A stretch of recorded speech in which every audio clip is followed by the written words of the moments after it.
அதெல்லாம் திராவிட முன்னேற்ற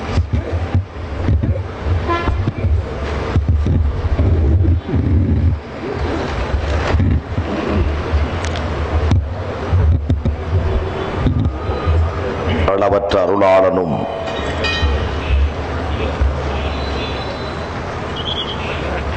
நிகரில்லாத அன்புடையோனுமாகிய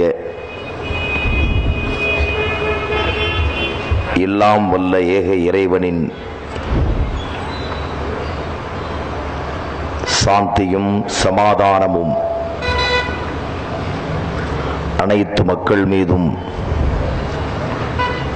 நின்று நிலவட்டும் என்ற அழகிய முகமன் வார்த்தையாம் அஸ்ஸலாமு அலைக்கும் என்ற முகமன் வார்த்தையோடு எனது உரையை ஆரம்பம் செய்கின்றேன்.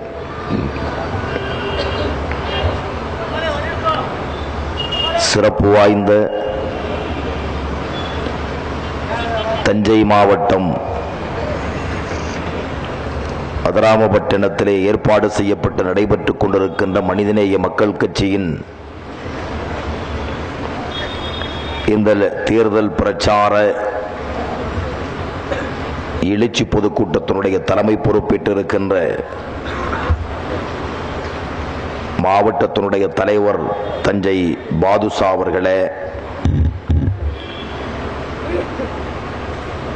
மாவட்டத்தின் செயலாளர் வரவேற்புரை ஆற்றி அமர்ந்திருக்கின்ற அகமது காஜா அவர்களே, முன்னிலை வகித்துக் கொண்டிருக்கின்ற இந்திய யூனியன் முஸ்லிம் லீக்கினுடைய நகர தலைவர் கே ஹாஜா அவர்களே, எனக்கு முன்னாலே இங்கே பேசி அமர்ந்திருக்கின்ற மனிதநேய மக்கள் கட்சியினுடைய நகரத்தினுடைய துணை செயலாளர் அன்வர் அவர்களே, மனிதநேய மக்கள் கட்சியினுடைய நகர துணை செயலாளர் முகமது யூசுப் அவர்களே, நகரத்தினுடைய செயலாளர் முகமது ஹாலித் அவர்களே, நகர தலைவர் சாதிக் பாஷா அவர்களே, ஒன்றிய கழகத்தினுடைய செயலாளர் அதிரை சாகுல் அவர்களே, விடுதலை சிறுத்தைகள் கட்சியின் பொறுப்பாளர் புருஷோத்தமன் அவர்களே, திலகராஜ் அவர்களே, நன்றி உரை ஆற்றிருக்கின்ற மாவட்டத்தினுடைய செயற்குழு உறுப்பினர் அப்துல் கஃபூர் என்ற மரக்காயர் அவர்களே,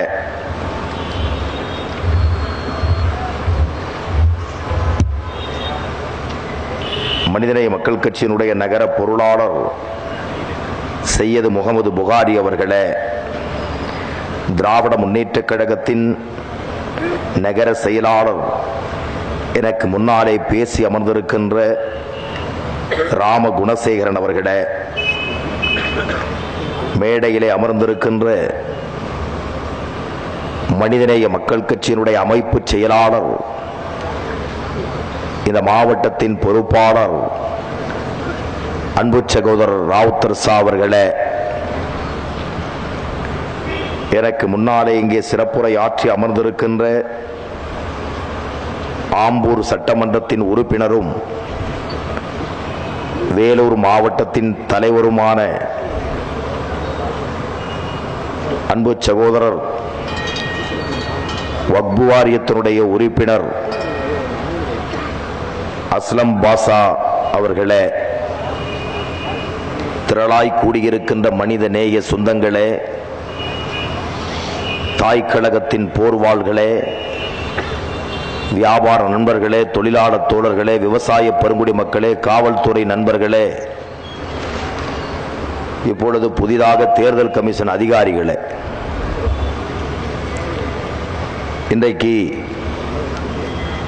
அதிராமபட்டினத்திலே தேர்தலுக்கு இனியும் 5 நாள் இருக்கின்ற அவகாசத்திலே எங்கள் ஓட்டை நாங்கள் யாருக்கு அளிக்க வேண்டும் என்று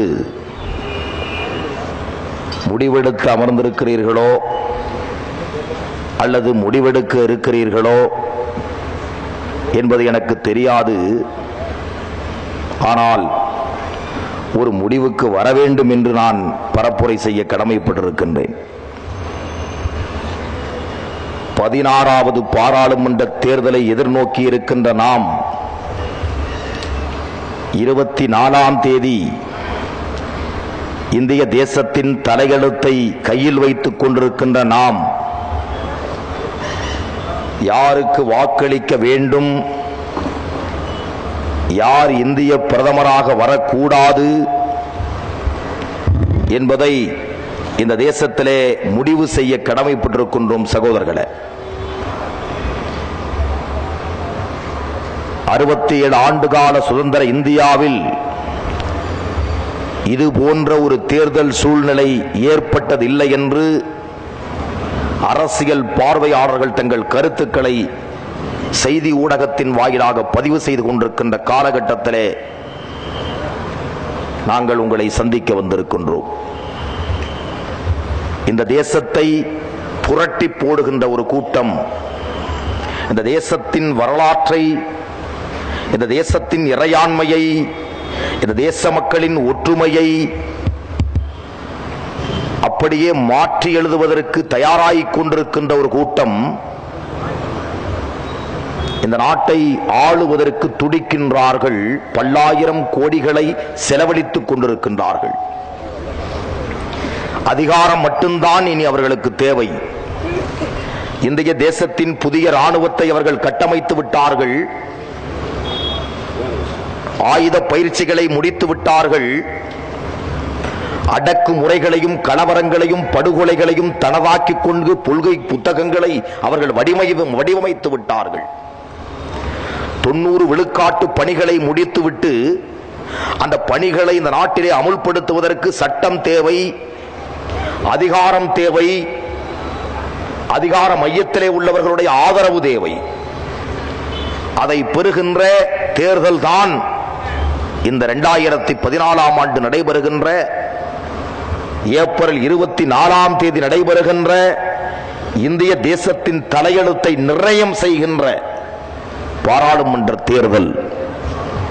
என் அன்புக்குரிய சகோதரர்களே, இந்த தேர்தலிலே நீங்கள் கவனமாக உங்களுடைய ஓட்டுக்களை ஒருமுகப்படுத்தி நீங்கள் வாக்களிக்கவில்லை என்று சொன்னால் 50 ஆண்டுகளுக்கு இந்த தேசம் அழுவதை எந்த கொம்பனாலும் தடுக்க முடியாது என்று நான் எச்சரிக்கை செய்ய கடமைப்பட்டிருக்கின்றேன்.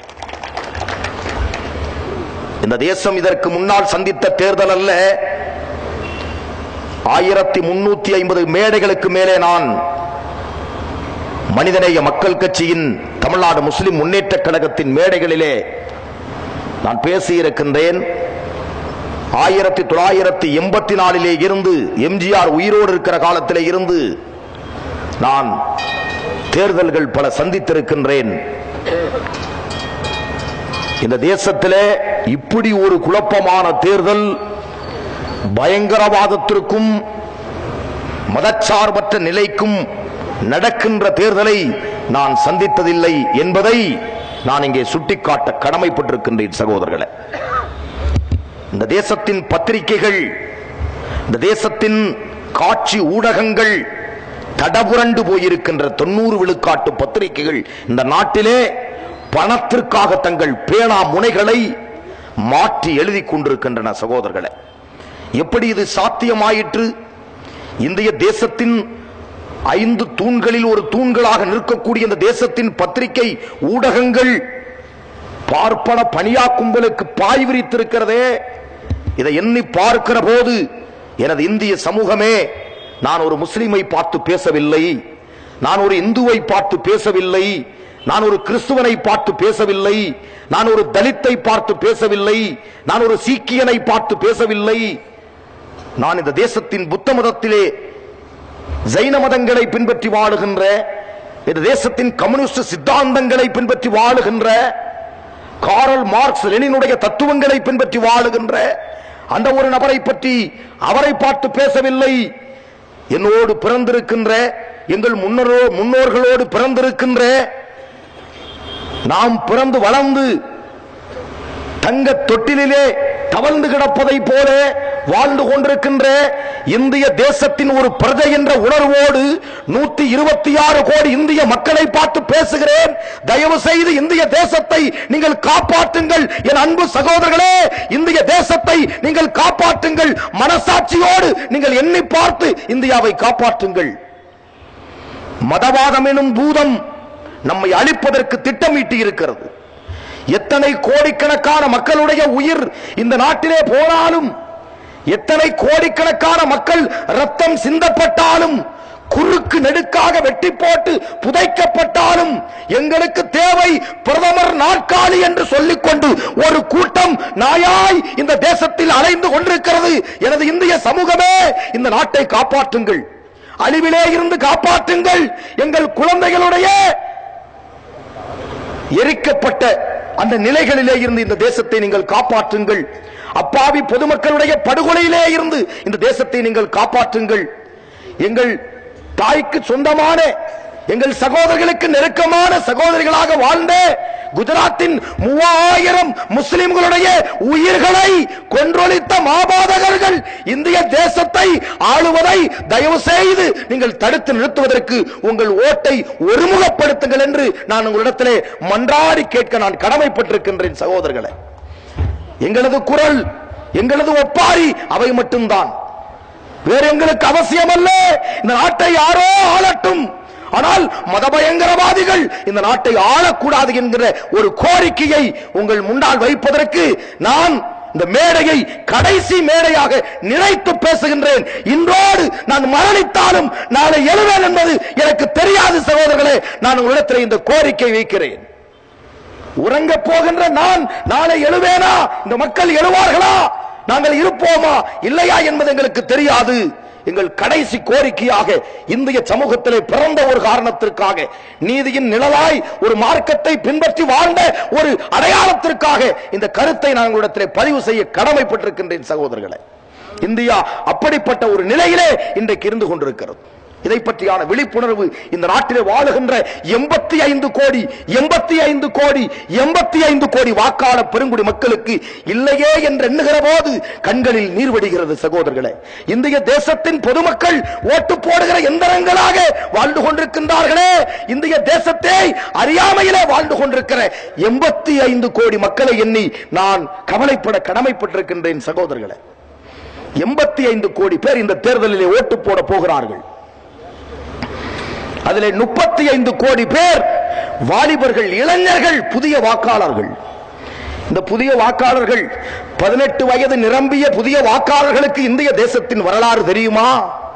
நம்முடைய முன்னோர்கள் இந்த தேசத்தின் விடுதலைக்காக ஆங்கிலேயனை எதிர்த்து போர் செய்து அதிலே ரத்தம் சிந்தி இந்த மண்ணோடு மண்ணாய் போன விவரம் என் இளைஞனுக்கு தெரியுமா?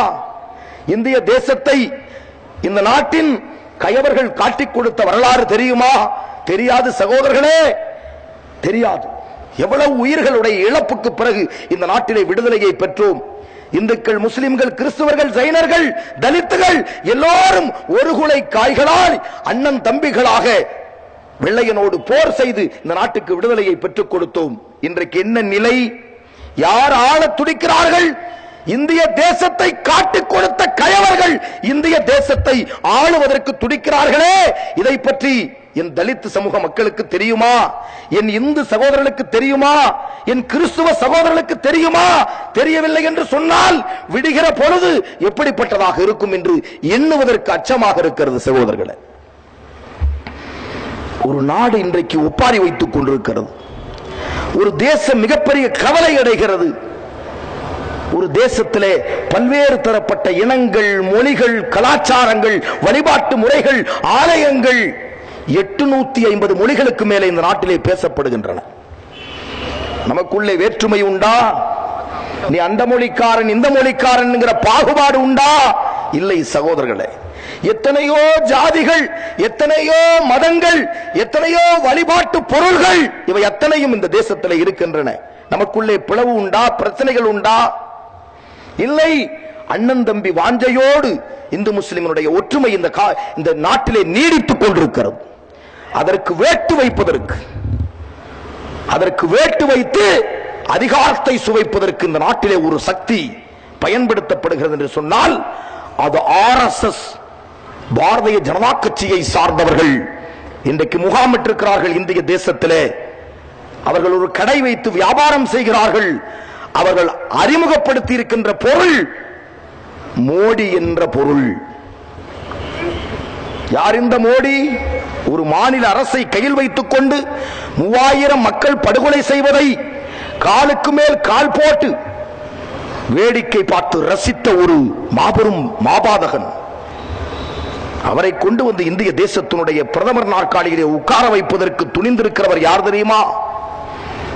ஐயா பெரியாரின் பாசறையிலே வளர்ந்த, பகுத்தறிவு பாவேந்தனின் பாசறையிலே வளர்ந்த, நீதி போதகர் என்று சொல்லக்கூடிய சட்டம் படித்தவர் திருவாளர் வைகோ. எங்கே போயிருக்கிறது மனிதநேயம் என்று தெரியவில்லை சகோதரர்களே. எங்கே போயிருக்கிறது இந்த தேசத்தின் மனிதநேயம்? யாமறிந்த மொழிகளிலே தமிழ் மொழி போல் இல்லை என்று சொன்ன வரலாற்றை மாற்றியிருக்கிற தெலுங்கர் கூட்டமாக இது நான் கேட்கிறேன். மொழியிலே பிரச்சனை இல்லாத இந்த தேசத்தில் வந்து யாரை அவர்கள் பிரிக்க முயலுகிறார்கள்? சிந்தித்து பார்க்க கடமைப்பட்டிருக்கிறோம். மோடி கடைக்கு வியாபாரம் இல்லைன்னா தமிழ்நாட்டில் இருக்கிறவனா கிடைச்சா? சிந்திக்க கடமைப்பட்டிருக்கிறோம் சகோதரர்களே. மோடி கடையில வியாபாரத்திற்கு ஆள் சேர்த்து இருக்கின்றார்கள். அது வைகோ. யாருடைய பாசறையிலே வளர்ந்தவர் இந்த வைகோ? ஐயா பெரியாரின் பாசறையிலே வளர்ந்தவர். பெரியார் இந்த மண்ணிலே தீண்டாமையை எதிர்த்து போராடியவர். ஆண்டான் அடிமை, மேலோன் கீழோன், உயர்ந்தவன் தாழ்ந்தவன் என்ற பாகுபாட்டை உடைப்பதற்காக இந்த மண்ணிலே வாழ்ந்த ஒரு மாபெரும் அறிஞர் பெரியார். அந்த பெரியார் தன்னுடைய சொத்து முழுவதையும் இந்த மக்களுக்காக இன்றைக்கு பயன்படுத்திக் கொள்ளுங்கள் என்று எழுதி வைத்து விட்டு சென்றவர் ஐயா பெரியார். 5ஆம் வகுப்பு படித்து எழுத்து சீர்திருத்தத்தை கொண்டு வந்தவர் தந்தை பெரியார். இன்னைக்கு நீங்களும் ஞானும் உபயோகித்துக் கொண்டிருக்கிற நை, லை, ஐ, ஐயா என்ற வார்த்தைக்கு இதையெல்லாம் கொண்டு வந்தவர் பெரியார். அப்படிப்பட்ட பெரியார் சமத்துவத்தை போதித்தவர், பகுத்தறிவை போதித்தவர், மனிதன் காலிலே விழுவதை எதிர்த்தவர் பெரியார். இப்படியெல்லாம் இந்த நாட்டிலே வாழ்ந்து இந்த நாட்டிலே பிடித்திருக்கிற பிணி பார்ப்பனியிசம் என்று சொன்னார். அந்த பாசிசத்தை தோலுரிக்க வேண்டும் என்று பேசி அதை தன் வாழ்நாளின் கொள்கையாக மாற்றியவர் பெரியார். அந்த பெரியார் உடல்நிலை பாதிக்கப்பட்டு அவர் நடக்க முடியாத நிலை ஏற்பட்டு சிறுநீர் கழிப்பதற்கு அவர் சிரமப்பட்ட போது இடுப்பிலே ஒரு ஓட்டை போட்டு அதிலே ஒரு டியூபை விட்டுக்கொண்டு அப்படியே சிறுநீர் பையோடு அவரை தூக்கி கொண்டு வந்து மேடையிலே உட்கார வைப்பார்கள். அப்பொழுதும் சொன்னார், இந்த தேசத்தை நாம் காப்பாற்ற வேண்டும் என்று சொன்னால் பார்ப்பனிய பணியா கும்பலை நாம் அடக்க வேண்டும் என்று சொன்னார் பெரியார். அப்படிப்பட்ட பெரியாருடைய பாசறையிலே வளர்ந்தவர் வைகோ. இன்றைக்கு என்ன நிலைமையிலே யாரிடத்திலே போய் ஒட்டி இருக்கிறார்? யாரை எதிர்த்து நூற்றாண்டுகள் பெரியார் இந்த மண்ணிலே வாழ்ந்தாரோ அவரோடு போய் ஒட்டிய ஒரு கேவலமான நிலையை எண்ணி பார்க்க நீங்கள் கடமைப்பட்டிருக்கிறீர்கள். இந்த நாட்டிலே உள்ள தலைவர்களுக்கு கொள்கை இருக்கிறதா? கொள்கை இல்லாத கோமாளிகள் யாரிடத்திலே ஓட்டு கேட்டு வருகிறார்கள்? சிந்திக்க கடமைப்பட்டிருக்கிறோம் சகோதரர்களே. பெரியாரை செருப்பால் அடிப்பேன் என்று எச்சி ராஜான்னு ஒரு ஆள் பேசுறார் பாரதிய ஜனதா கட்சியினுடைய மேடையிலே. பெரியாரை செருப்பால் அடிப்போன் என்று பேசிய மேடையிலே அந்த மேடை சொந்தக்காரர்களோடு கூட்டணி வைத்திருக்கிறார் பெரியாரை நேசிக்கக்கூடிய சைக்கோ. சிந்திக்க கடமைப்பட்டிருக்கிறோம் சகோதரர். இவர்களுக்கு கொள்கை இருக்கிறதா? சிந்தித்து பாருங்கள்.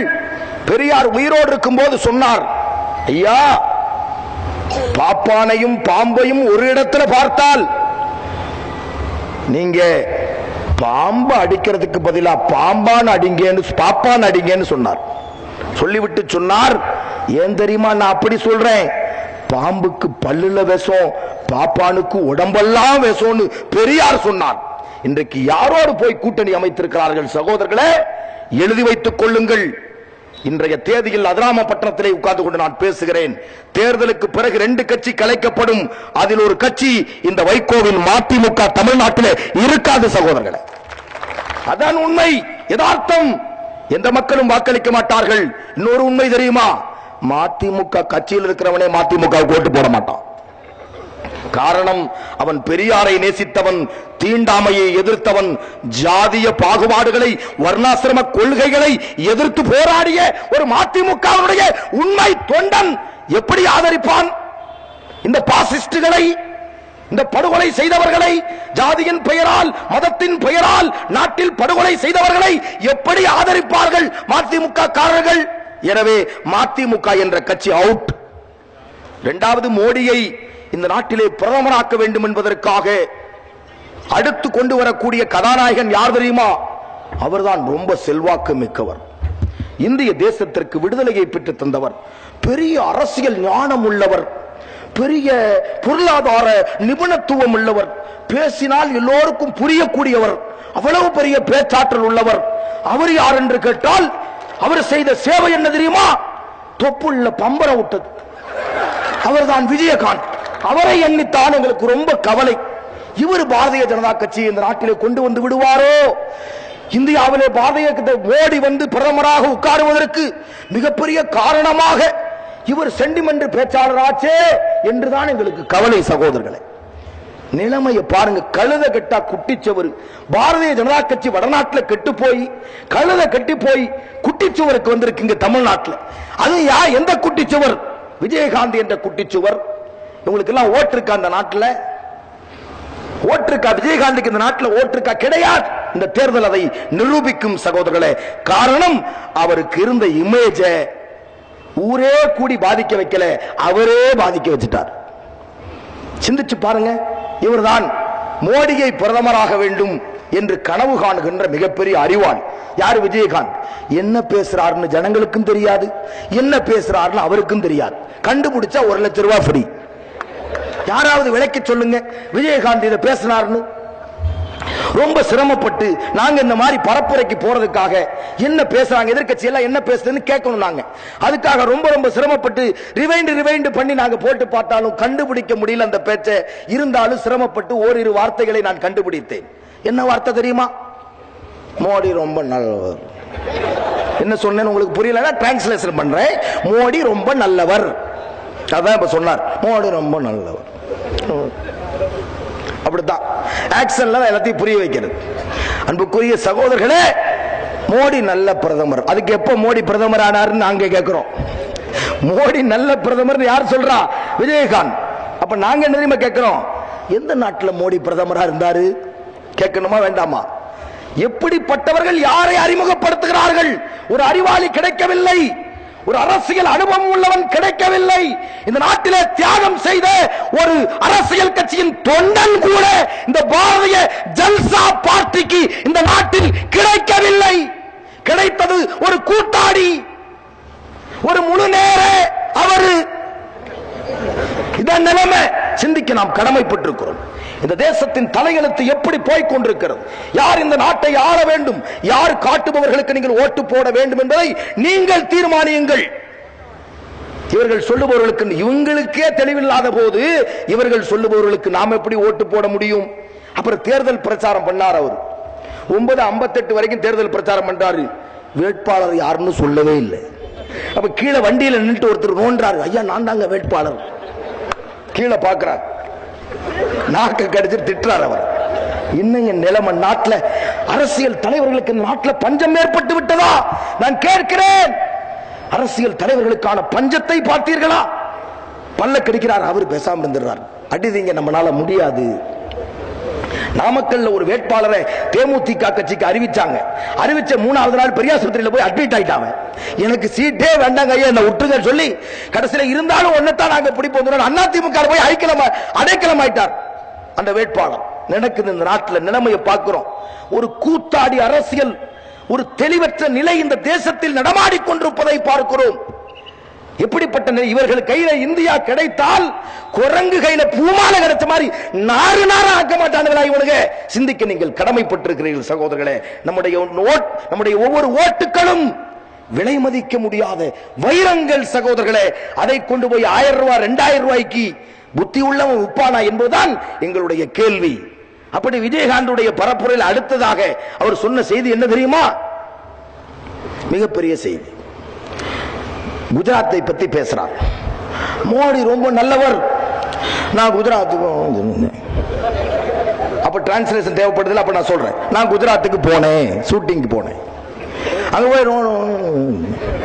போய் ரோடா பார்த்தேன். டிரான்ஸ்லேஷன் ரெண்டாவது. அப்புறம் தெரு தெருவா பார்த்தாரு. நம்ம புரிஞ்சுக்கணும். இவர் பாஷையை புரியறதுக்கு நமக்கு 2 அறிவு தேவைப்படுது. அப்புறம் தெருவா, அதாவது நான் குஜராத்துக்கு ஷூட்டிங் போனேன், ரோடா தொலாவனே, தெருவா தொலாவனே சொல்லிட்டு என்ன தெரியுமா சொல்றாரு? எங்கேயுமே பிராண்டி கடையை காணோம். நம்மால் கேட்கிற மூதேவி அங்கேயுமா போய் பிராண்டி கடையை தேடுன. பரப்புரை, ஒரு தேர்தல் பரப்புரை. சிந்திச்சு பாருங்க சகோதரர்களே. குஜராத்தில் மதுக்கடை இல்லைன்னு விஜயகாந்த் சொல்றார். ரொம்ப நம்பத்தகுந்த எவிடன்ஸ் இது. குஜராத்தில் மதுக்கடை அரசாங்கம் நடத்துறது இல்ல, ஆனால் பெட்டி கடை முதல் கொண்டு பஸ்ல நீங்க உட்கார்ந்துட்டு இருந்தீங்கன்னா, நம்ம ஊர்ல பாக்கெட் தண்ணீர் விற்பாங்க பஸ்ல, பாத்திருக்கீங்களா? பஸ் ஸ்டாண்ட்ல பாக்கெட் வாட்டர் விற்பாங்க. அது மாதிரி பாக்கெட் சாராயம் பஸ்ஸுக்குள்ளேயே விற்கிறாங்க குஜராத்தில். ஊருகா ஃப்ரீ. அதுல ஜெயலலிதாவை அவர் மீட்டடிச்சிட்டார். இந்த அளவுக்கு போயிட்டு இருக்கிற ஒரு நாட்டில் வளர்ச்சியின் நாயகம் என்று பேசுகிறார்கள். என்ன தெரியுமா வளர்ச்சி? ரொம்ப பெரிய வளர்ச்சி. நாட்டம் குஜராத்தில் தாங்க முடியல. யார் எவிடன்ஸ் தெரியுமா? நரேந்திர மோடி தான் எவிடன்ஸ். அவர் சொல்றாரு, எங்க ஊர்ல கக்கூஸ் ரொம்ப கம்மியா இருக்குன்னு. நாடே வளர்ச்சி ஏற்பட்டு எல்லாம் நாகரிக தொட்டில வாழ்ந்துகிட்டு இருக்கான். கம்ப்யூட்டர் காலத்துல ஒரு முதலமைச்சர் குஜராத்தில் இருந்து கேட்கிறார், கோயில் கட்டுற பணத்தை எல்லாம் கக்கூஸ் கட்டுங்கப்பா, ஒப்பாரி வைக்கிறான். இதான் வளர்ச்சி. 100 வீடு இருந்தால் 27 வீட்டுக்கு தான் டாய்லெட் வசதி இருக்கு. அதான் நிலைமை. குஜராத் எங்கே இருக்கிறது வளர்ச்சி? இன்னொரு கேவலமான ஒரு சூழ்நிலை. இந்திய தேசத்திலேயே கருவறையை, ஒரு பெண்ணின் கருவறையை அந்நிய நாட்டுக்காரனுடைய குழந்தை பிறப்புக்கு வாடகைக்கு கொடுக்கக்கூடிய ஒரே மாநிலம் குஜராத். 15,000 ரூபாய் பணம் கொடுக்கிறான். இன்னொருத்தன் குழந்தைய இன்னொரு பெண்ணினுடைய வயிற்றுல சுமந்து பெற்றெடுப்பதற்கு 15,000 ரூபாய் பணத்துக்கு 10 மாசம் அவன் சுமக்கிறான். இந்த அவலம், இந்த கேவலம் இந்தியாவிலேயே ஏன் உலகத்திலேயே குஜராத்திலே தான் நடைபெறுகின்றன. கற்பை வாடகைக்கு விடும் தாய்மார்கள். அப்படின்னா எவ்வளவு ஏழ்மை இருக்குன்னு பாருங்க. எவ்வளவு பெரிய ஏழ்மையான ஒரு நிலையை பாருங்கள். சிந்திக்க கடமைப்பட்டிருக்கிறோம் சகோதரர்கள். தான் நிலை. அப்படிப்பட்ட ஒரு நிலையை இந்த தேசத்தில் அறிமுகப்படுத்துகிறார்கள். அவர்களுக்கு நாம் வாக்களிக்க முடியுமா? இப்படி எல்லாம் நான் சொல்லும் போது நீங்க நினைக்கலாம், அப்படின்னா இப்ப பாரதிய ஜனதா கட்சிக்கு ஓட்டு போடக்கூடாது அப்படின்னு சொன்னா அடுத்தது யார் இருக்கா? ஜெயலலிதா. இந்திய தேசத்தில் அடுத்த பிரதமராக கூடிய எல்லா யோக்கியதையும் தனக்குத்தான் இருக்கிறது என்ற மமதையோடு இந்த தேர்தலை சந்தித்தார் தமிழ்நாட்டுடைய முதலமைச்சர் ஜெயலலிதா. முதல் 10 நாளில் விக்கெட் அவுட் ஆயிருச்சு. உடனே சொன்னார், நாங்கள் தான் பிரதமர் என்ற கோஷத்தை மாற்றி நாங்கள் அங்கம் வைக்கக்கூடிய கட்சி மத்தியிலே ஆட்சிக்கு வரும் என்று சொன்னார். இப்ப அங்கம் எவ்வளவு வைக்குங்கிறத பெர்சன்டேஜ் கணக்கு போட்டுட்டு இருக்காங்க. தேர்தல் பிரச்சாரத்தினுடைய வியூகங்கள் சரியாக அமைக்கப்பட்டு இன்றைக்கு தமிழ்நாட்டில் 40 தொகுதிகளில் 36 தொகுதியை திராவிட முன்னேற்ற கழகத்துடைய கூட்டணி இந்த நாட்டிலே வெற்றி வாகை சூட இருக்கிறதை இன்றைக்கு எப்படியோ உளவுத்துறையின் மூலமாக மோப்பம் பிடித்து அறிந்திருக்கிறார் தமிழ்நாட்டுடைய முதலமைச்சர் ஜெயலலிதா. என்ன காரணம்? தமிழ்நாட்டுடைய முதலமைச்சர் ஜெயலலிதாவுக்கு முதலிலே இந்த நாட்டிலே வாழுகின்ற சிறுபான்மை மக்களில் முஸ்லிம்களிடத்திலே ஓட்டு கேட்பதற்கு எந்த யோக்கியதையும் அருகதையும் கிடையாது என்று ஆணித்தரமாக ஆதாரமாக நாங்கள் சொல்ல கடமைப்பட்டிருக்கிறோம். எனக்கு முன்னாலே பேசிய சட்டமன்ற உறுப்பினர் அஸ்லம் பாஷா அவர்கள் மிகச்சரியாக குறிப்பிட்டார்கள். 10 முறை சட்டமன்றத்திலே நாங்கள் முஸ்லிம்களினுடைய இடஒதுக்கீட்டை உயர்த்தி தர வேண்டும் என்கிற கோரிக்கையை வைத்த போது அம்மணி ஜெயலலிதா அவர்கள் செகடங்காதில் ஊதிய சங்கை போல திரும்பி கூட பார்க்காமல் உட்கார்ந்து கொண்டிருந்தார். 10 முறையுமா காது கேட்காது? சிந்திச்சு பாருங்க. அப்ப கொடுக்க மனம் இல்ல உங்களுக்கு. ஏதோ சொல்லிட்டாங்க தேர்தல் நேரத்தில், நான் இடஒதுக்கீட்டை உயர்த்தி தருவேன் சொல்லிட்டாங்க, ஆனால் கொடுப்பதற்கு மனம் இல்லை என்பதை ஊர்ஜிதப்படுத்தப்பட்டு நாங்களும் வெளியில வந்துட்டோம். தேர்தல் தேதி அறிவிச்சிட்டாங்க. அறிவிச்ச உடனேயே 2 தொப்பி போட்டவர்கள் நேரா போய் அவங்கள பார்த்திருக்காங்க. யார பார்த்திருக்காங்க? ஜெயலலிதா அம்மாவை. உடனே அடுத்த நாள் அம்மா சொல்றாங்க, முஸ்லிம்களின் இடஒதுக்கீட்டு கோரிக்கையை நான் ஆணையத்திற்கு அனுப்பி இருக்கிறேன். அப்ப எங்க ஊர்ல ஒரு பையன் கேட்கிறான், இத கேணையன் தான் நம்புவான், நம்ம நம்ப மாட்டோம்ட்டான். சிந்திச்சு பாருங்க. 10 முறை சட்டமன்றத்தில் உட்கார்ந்து பேசிய போது ஒரு முறை கூட தமிழ்நாட்டுடைய முதலமைச்சர் எழுந்து பதில் சொல்லவில்லை. ஆணையத்துக்கு அனுப்புகிறோம் என்று சொல்லியிருக்கலாம், அல்லது அனுப்ப போகிறோம் என்று சொல்லியிருக்கலாம், அல்லது முஸ்லிம்களுக்கு இடஒதுக்கீடை உயர்த்தி தருவதற்கு எங்களுக்கு மனமில்லை, சட்டத்தில் இடமில்லை என்று சொல்லியிருக்கலாம், அல்லது தருவோம் என்று சொல்லியிருக்கலாம். ஒண்ணுமே பேசாமல் 3 வருஷம் அந்த சட்டமன்றத்தை கடத்தி விட்டுட்டு தேர்தல் தேதி அறிவிச்ச உடனேயே நாங்க ஆணையத்தை போட்டுட்டோம்னு சொன்னா இந்த மக்கள் வாக்களிப்பார்களா? எங்களை ஏமாற்றியதை போல இந்த தேசத்தின் தலித்து மக்களை ஏமாற்ற மாட்டார்களா? இந்த நாட்டின் கிறிஸ்துவ மக்களை ஏமாற்ற மாட்டார்களா? இந்த நாட்டின் எங்கள் தொப்புள் கொடி உறவான இந்து சகோதரர்களை ஏமாற்ற மாட்டார்களா? எப்படி ஜெயலலிதாவுக்கு வாக்களிப்பது?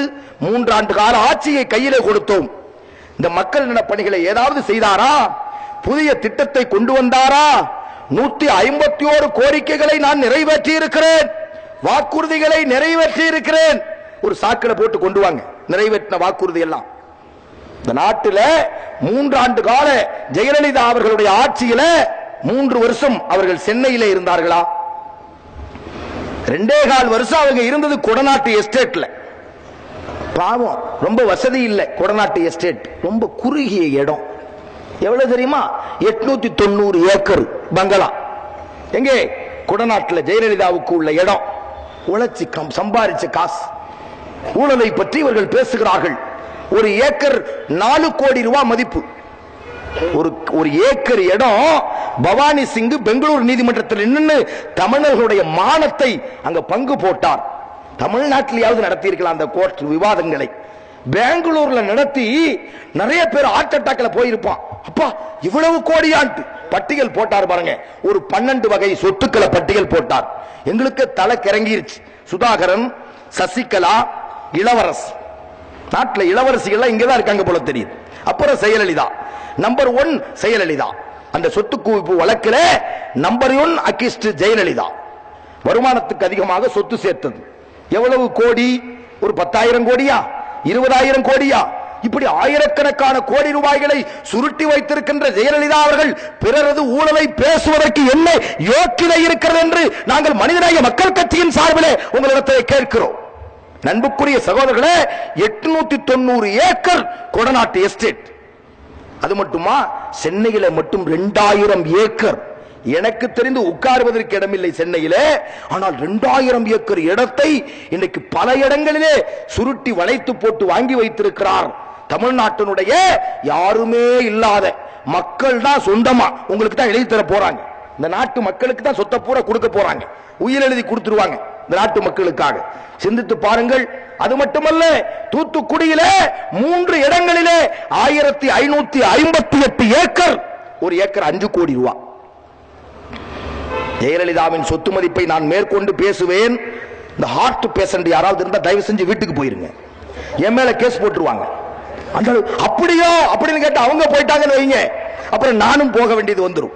அந்த அளவுக்கு சொத்து குவிப்பை செய்திருக்கின்ற ஜெயலலிதா அவர்கள் இன்றைக்கு எந்த தார்மீக அடிப்படையிலே ஓட்டு கேட்க வந்திருக்கிறார்?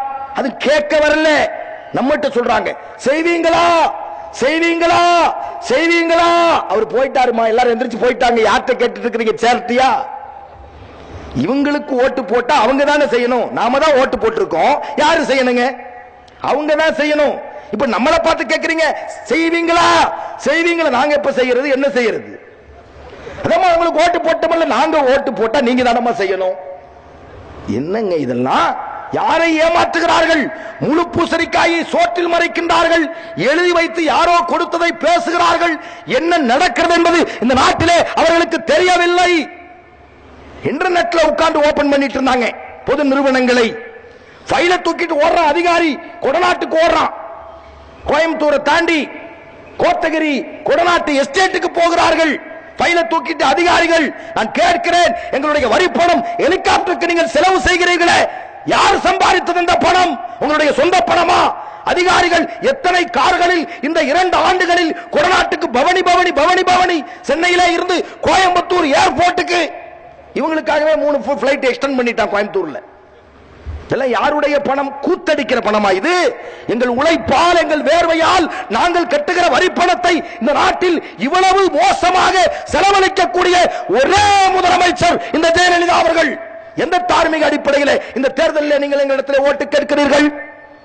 விலைவாசி உயர்வை பற்றி பேசினார். ரொம்ப மகராசி, தாராள குணம் ஜெயலலிதா அம்மாவுக்கு. இந்த நாட்டில் சிந்திக்க கடமைப்பட்டு நிறைய பேர் போராட்ட குணம் இல்லாதவர்களாக வாழுகிறார்கள். கலைஞர் கருணாநிதி அவர்கள், டாக்டர் கலைஞர் அவர்கள் 2013 ஆட்சி முடிந்து போகிற போது 1 லிட்டர் ஆவின் பாலினுடைய விலை 23 ரூபாய். ஜெயலலிதா அம்மையார் ஆட்சிக்கு வந்து 6 மாசத்துல ஒரு நாள் ராத்திரி தூக்க வரலைங்க அம்மாவுக்கு. இப்படி பிறண்டு படுத்தாங்க. மறுநாள் காலையில பேப்பர்ல பார்த்தா பால் 33 ரூபாய். பச்சை கலர் 33, சிகப்பு கலர் 38, அப்புறம் இன்னொரு கலர் 40. இந்தியாவிலேயே கலர் கலரா பால் வித்த ஒரே அம்மா ஜெயலலிதா அம்மா தான். விலைவாசியை கூட்டியது யார்? குழந்தைகளின் ஊட்டச்சத்தின் மீது இவ்வளவு விலைவாசியை கூட்டியவர் முதல்ல இந்தியாவிலேயே நீங்க தானே. கேரளாவில் 4 நாள் கூட்டினா 4 நாளைக்கு பஸ் ஓடாது. 10 ரூபாயை நீங்க கூட்டினீங்க ஒரே நாளில். 50 காசு கூட்டியிருக்கலாம், ஒரு ரூபாய் கூட்டியிருக்கலாம். வருமானத்தை ஈட்டக்கூடிய தொழிலாது. பால் வித்தா வருமானத்தை உண்டாக்கணும். தமிழ்நாட்டில் நஷ்டம் ஆகட்டும். அந்த வாரியத்தை நீங்கள் வளர்த்துங்கள், பால்வளைத்துறையை நீங்கள் வளர்த்துங்கள், அதற்காக செலவிடுங்கள், கஜானாவில் இருந்து எடுத்து கொடுங்கள். அதுதானே ஒரு முதலமைச்சர் செய்ய வேண்டிய பணி. 3 ஆண்டு 5 ஆண்டு கால ஆட்சியில எப்போதாவது பால் விலை உயர்த்தப்பட்டதா? கலைஞருடைய ஆட்சியில பால் விலை உயர்ந்ததா? 23 ரூபாய் இருந்த பாலை 33 ரூபாய்க்கு மாற்றியவர் நீங்கள். விலைவாசியை பற்றி பேசினீர்களே, பாலை பற்றி ஏன் பேசவில்லை? அது மட்டுமா? பஸ் கட்டணம் கோயம்புத்தூர்ல இருந்து சேலத்திற்கு 54 ரூபாய் இருந்தது. 162 கிலோமீட்டர் சேலத்துக்கு, கோவை டு சேலம். இப்ப எவ்வளவு தெரியுமா? அப்படியே டபுள், 108. டபுள்னு அம்மாக்கு ரொம்ப பிடிக்கும். என்னங்க இது? பால் விலை டபுள், பஸ் கட்டணம் டபுள், மின்சாரம். முதல்ல எல்லாம் மின்சாரத்துல கை வச்சாதான் சாக்கடிக்கும். இப்ப மின்சார பில்லு வருது இல்லைங்க, அதை தொட்டவுன்னு சாக்கடிக்குது. அம்மாங்கிறான். என்னப்பா 150 ரூபாய் வந்தது 300 ரூபாய் வந்திருக்கு, அதான் அம்மா ஆட்சி, ஓட்டு போடுங்க. என்னங்க இதெல்லாம்? எளிய மக்களை எண்ணி பார்த்தவரா நீங்கள்? வறுமையிலே வாடுகின்றவர்களுடைய வாட்டத்தை துடைத்தவரா நீங்கள்? இந்த தேசத்தின் விலைவாசியை பற்றி என்ன தெரியும் உங்களுக்கு? பருப்பு விலை, புளி விலை, அரிசி விலை என்று 2011 ஒப்பாரி வைத்தீர்களே நீங்கள். இன்றைக்கு பருப்பு என்ன விலை? அரிசி 45 ரூபாய் நல்ல அரிசி. உளுத்து போற அரிசி 28 ரூபாய் 30 ரூபாய் விற்கிறாங்க. ஏன் இந்த அரிசியை பற்றி இப்பொழுது பேசவில்லை? பாமர மக்களுடைய வயிற்றிலே அடித்து இன்றைக்கு இருக்கக்கூடிய ஆட்சி இந்த அண்ணா திராவிட முன்னேற்ற கழகத்துடைய ஆட்சி. எந்த தார்மீக அடிப்படையில் பாராளுமன்ற தேர்தலில் நீங்கள் ஓட்டு கேட்கிறீர்கள்? மாநில அரசை உங்கள் கையில் தந்தோம், நாசமாக்கி வைத்திருக்கிறீர்கள் நீங்கள். மாநில அரசை ஒரு அரசை போல நடத்துறீங்க. உங்க எம்பிக்கு எப்படி நீங்கள் சொல்லக்கூடியவர்களுக்கு நாங்கள் எம்பி ஆக்குவோம், எம்எல்ஏ ஆக்கணும் நீங்க சொன்னீங்க, நாங்களும் சேர்ந்து எம்எல்ஏ ஆக்கணும். மனிதநேய மக்கள் கட்சி 239 தொகுதிகளிலே உங்களுக்காக பிரச்சாரம் செய்து நானும் செய்தேன், இல்லை என்று மறுக்கவில்லை. உங்க எம்எல்ஏக்கள் தமிழ்நாட்டுக்கு செய்யக்கூடிய சேவை என்ன தெரியுமா? சட்டமன்றத்தில் உட்கார்ந்துக்கிறாங்க. இந்த அம்மா படிக்க ஆரம்பிக்கிறாங்க. இப்படி ஏப்ரல் மாசம் 2ஆம் தேதி அப்படிங்கிறதுக்குள்ள எங்க சட்டமன்றத்தில் இருக்கக்கூடிய சட்டமன்ற உறுப்பினர்கள் என்ன செய்யறாங்க? தட்டுறதுதான் வேலை. நல்ல தூங்கிட்டு இருக்கிறார் ஒரு அமைச்சர் பின்னாடி. அவர் வேண்டாம், எனக்கு தெரிஞ்சவர். அதுக்கு பின்னாடி உள்ள அமைச்சர் தூங்கிட்டு இருக்கிறார். அம்மா வாசிக்கிறாங்க. அம்மா வாசிச்ச உடனே விஜயகாந்த் கட்சிக்காரங்க எந்திரிச்சு ஏதோ ஏடாமூடா பேசிட்டாங்க. பேசி கூச்சலாகி போச்சு. இவர் தூங்கிட்டு இருக்கிறார். அமைச்சர் கபார்னு முடிச்சவன அடிச்சிருக்கிறார். விஜயகாந்த் கட்சிக்காரன் பேசியிருக்க. அப்புறமா 7 ஆலயங்களுக்கு போய் தொழுதுட்டு தான் போனார் அவர். ஏன் தெரியுமா? மறுநாள் காலையில சீட்டு கிழிஞ்சு வந்துருமேங்கிறதுக்காக. என்ன ஆட்சி நடத்துகிறீர்கள்? உங்கள் எம்எல்ஏக்கள் ஏதாவது இதுவரைக்கும் சட்டமன்றத்தில் ஏதாவது ஒரு விஷயம் குறித்து பேசியதுண்டா? உங்கள் அமைச்சர் பெருமக்கள் தன்னிச்சையாக ஏதாவது ஒரு திட்டத்தை பற்றி பேசியதுண்டா? உங்களிடத்தில் ஜால்ரா போடுவதற்காக, உங்கள் காலிலே விழுவதற்காக காட்டுகின்ற அக்கறையை என்றைக்காவது நீங்கள் செலுத்தியதுண்டா? மனிதநேய மக்கள் கட்சி உங்கள் கூட்டணியிலே இருந்தது. தன்மானம் உள்ள கட்சியாக நாங்கள் இருந்து கொண்டிருந்தோம். இதுவரைக்கும் ஜெயலலிதாவிடத்தில் குனிந்து செல்லாத ஒரே ஒரு அரசியல் கட்சி இந்த நாட்டிலே மனிதநேய மக்கள் கட்சி தான். இடுப்பு நேராயிருக்கிற யாருக்காவது, முதுகெலும்பு நேராயிருக்கிற யாருக்காவது இதுவரைக்கும் நீங்க சீட்டு கொடுத்திருக்கிறீங்களா? அப்படிப்பட்ட ஆண் மக்களை நீங்கள் சந்தித்ததுண்டா? இல்லை. அப்படி நீங்கள் சந்தித்தால் அது மனிதநேய மக்கள் கட்சியினுடைய எங்கள் தலைவர்களைத்தான் நீங்கள் சந்தித்திருப்பீர்கள். இல்லை என்று மறுக்க முடியுமா? போயாஸ் கார்டுல அப்பாயின்மெண்ட் கேட்டா பொதுமக்கள் அப்பாயின்மெண்ட் ஆகட்டும், பிரமுகர்கள் அப்பாயின்மெண்ட் ஆகட்டும், தோழமை கட்சிகளுடைய அப்பாயின்மெண்ட் ஆகட்டும், போயாஸ் கார்டுல கேட்டா என்ன கேட்கிறாங்க அமைச்சர் பெருமக்கள்? உங்களுக்கு குமிய தெரியுமா? குமியறதுக்கும் அப்பாயின்மெண்ட்டுக்கு என்னையா சம்பந்தம்? அதெல்லாம் இல்ல. குமிய தெரியுமா உங்களுக்கு? தெரியும். சரி போடுங்க, அப்பாயின்மெண்ட் கிரேன் உங்களுக்கு ஓகே பண்ணியாச்சு, உள்ள போங்க. எப்படி போகணும்? முதல் ரூம்ல, இரண்டாவது ரூம்ல எப்படி போகணும், மூணாவது இதைத்தானுங்க நீங்க சொல்றீங்க. நான் கேட்கிற மடமா அது? அது ஒரு மடமா? அது ஒரு ஆலயமா? அது ஒரு கோயிலா? அங்கே உட்கார்ந்து கொண்டிருப்பது கடவுளா? எங்களுக்கு தெரியவில்லை. எப்போது நீங்க அப்பாயின்மெண்ட் கொடுத்திருக்கிறீங்களா? தோழமை கட்சியை மதித்திருக்கிறீர்களா? ஐயா, தா பாண்டியன் கம்யூனிஸ்டுக்கார் கொள்கை பரப்பு செயலாளர் இருந்தார் அதிமுகவில். அந்த அளவுக்கு பேசினார். கடைசியில் எல்லாம் கிழிஞ்சு போய் நார் நாரா நிக்க வச்சிட்டீங்களே கம்யூனிஸ்டுக்காரங்களே.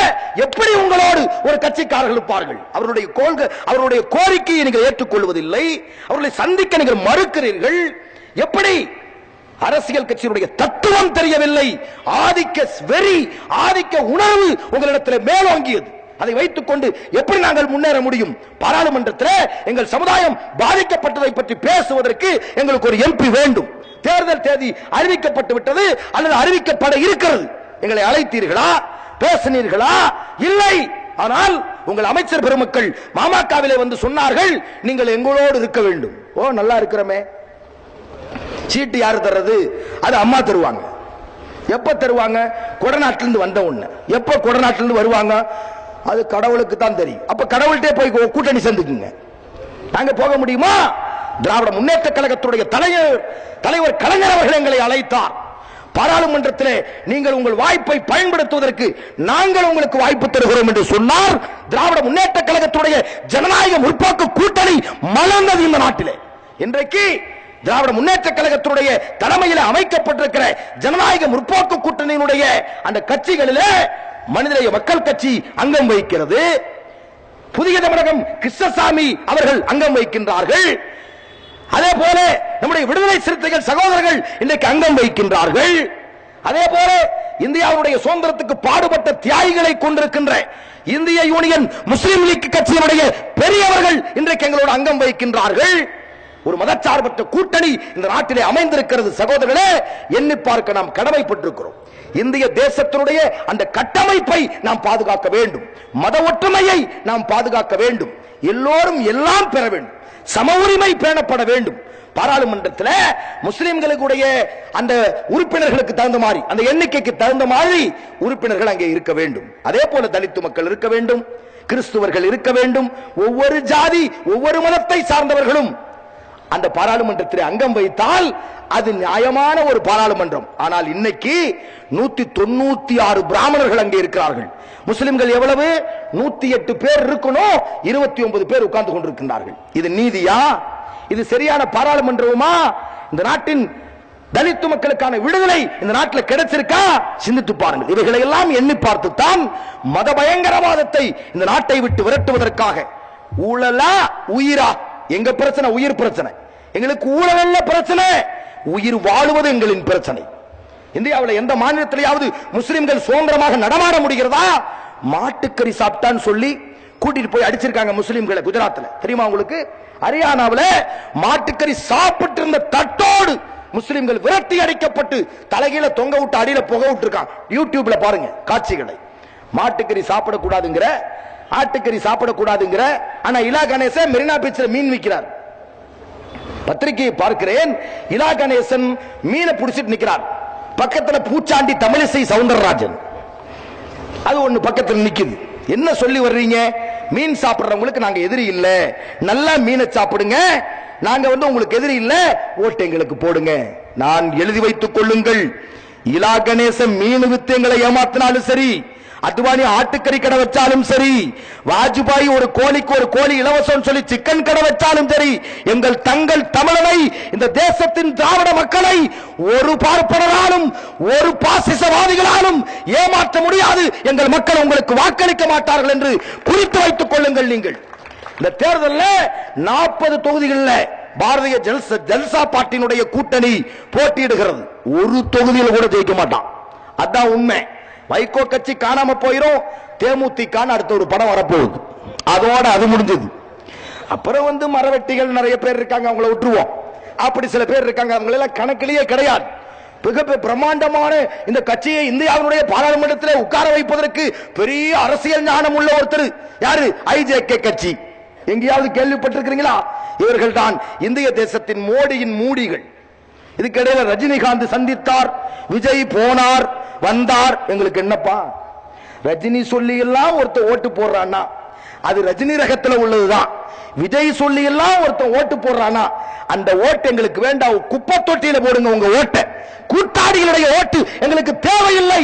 மான மிகுந்த, எங்கள் மரியாதை மிகுந்த திராவிட சமூகத்தின் அன்பர்கள், நண்பர்கள், எங்கள் தொப்புள் கொடி உறவுகளான தமிழ் மக்களின் ஏகோபித்த ஓட்டுக்கள் எங்களுடைய கூட்டணிக்கு விழும். அந்த கூட்டணி உங்களுடைய தொகுதியில் இன்றைக்கு நின்று கொண்டிருக்கிறது. தஞ்சை மாவட்டத்தில் அன்பு சகோதரர் டி.ஆர். பாலு அவர்கள் நிறுத்தப்பட்டிருக்கின்றார்கள். ஒரு பக்கம் பாசிசம், ஒரு பக்கம் பயங்கரவாதம், ஒரு பக்கம் படுகொலை, அந்த கட்சி இருக்கிறது. இன்னொரு பக்கம் டாக்டர் கலைஞருடைய அன்பு தம்பி, அந்த பாசறையிலே வளர்ந்த டி.ஆர். பாலு அவர்கள் இருக்கிறார்கள். நாளை நமக்கு ஒரு பிரச்சனை, நம்முடைய சமுதாயத்துக்கு ஒரு பிரச்சனை, மக்கள் பாதிக்கப்பட்ட பிரச்சனை, பாராளுமன்றத்தில் பேசுங்கள் அண்ணா என்று சொல்லி டி.ஆர். பாலு அவர்களிடத்தில் எழுதி கொடுத்தால் அதை பேசக்கூடியவராக அவர் இருப்பார் என்ற நம்பிக்கை எங்களிடத்தில் இருக்கிறது. அது பாரதிய ஜனதா கட்சி கொடுக்க முடியுமா? பேசுங்கள் என்று சொல்லி ஜெயலலிதா வீட்டுக்கு அப்பாயின்மெண்ட் கேட்டா குமிய தெரியுமான்னு கேட்பாங்க.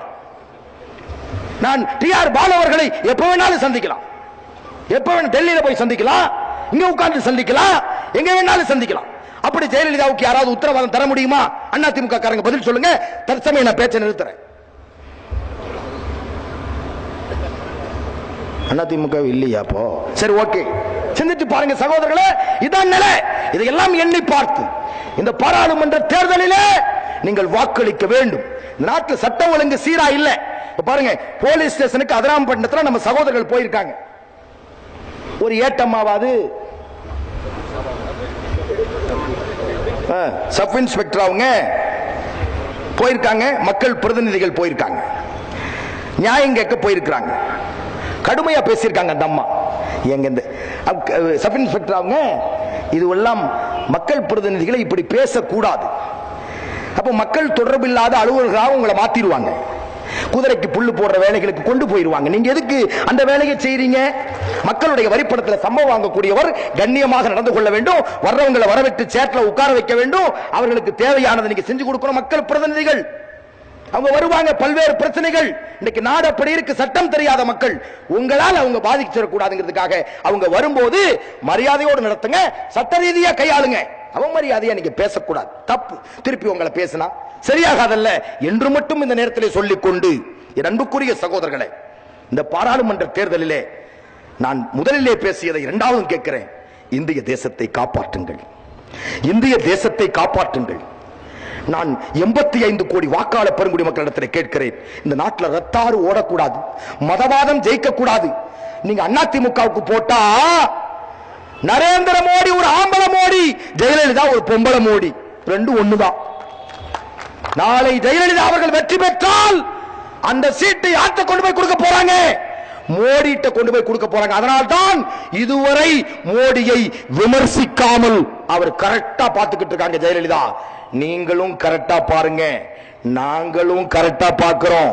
இந்த வாக்காள பெருங்குடி மக்களும் ரொம்ப கரெக்டா தான் பார்த்துக்கிட்டு இருக்காங்க.